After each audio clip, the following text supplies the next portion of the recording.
அவர்களுக்கு ராமதாஸ் அவர்கள் ஒரு கேள்வி. திமுக ஆட்சிக்கு வந்த 3 வருடங்களில் 34,384 பேருக்கு தான் அரசு வேலை வழங்கப்பட்டுள்ளது. இது ராமதாஸ் அவர்கள் கேட்டிருக்காங்க. சார், நம்ம வீட்டில் ஒரு குழந்தை இருக்கா, அந்த குழந்தை அரசாங்க வேலையெல்லாம் நான் சேருவேன் அப்படின்னு சொல்லி டிஎன்பிஎஸ்சிலாம் படிச்சுட்டு இருக்காங்களா? அது சம்பந்தமான கேள்வி. இதை மறுபடியும் அது சம்பந்தமான கேள்வி தானே, நமக்கு என்ன அப்படின்னு சொல்லிட்டு போயிடாதீங்க.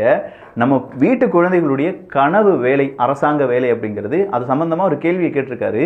இந்த கேள்விலாம் யாரும் மீடியாட்டில் சொல்லிட்டு இருக்க மாட்டாங்க. உங்ககிட்ட மீடியாவில் இந்த மாதிரியான செய்திகள் வருவது அப்படிங்கிறது அத்தி பூத்தது போல அப்படிங்கிற மாதிரி மாறிடுச்சு. அப்ப இவர் கேட்கறது என்னன்னா, ஆட்சிக்கு வந்தால் 5.5 லட்சம் அரசு பணியிடங்கள் நிரப்பப்படும் எனும் மு.க. ஸ்டாலின் அவர்களுடைய வாக்குறுதி என்னானது? ஸோ நீங்கள் கொடுத்த வாக்குறுதி என்னானது? 5.5 லட்சம் எங்கே இருக்குது, 34,384 எங்கே இருக்குது அப்படிங்கிற கேள்வியை ராமதாஸ் அவர்கள் கேட்டிருக்காங்க. ஒருவேளை இதற்குன்னு தமிழ்நாட்டுக்குன்னு தனியாக ஃபேக்ட் செக் டீம்லாம் இருக்குது. ராமதாஸ் அவர்கள் கேட்பது போய்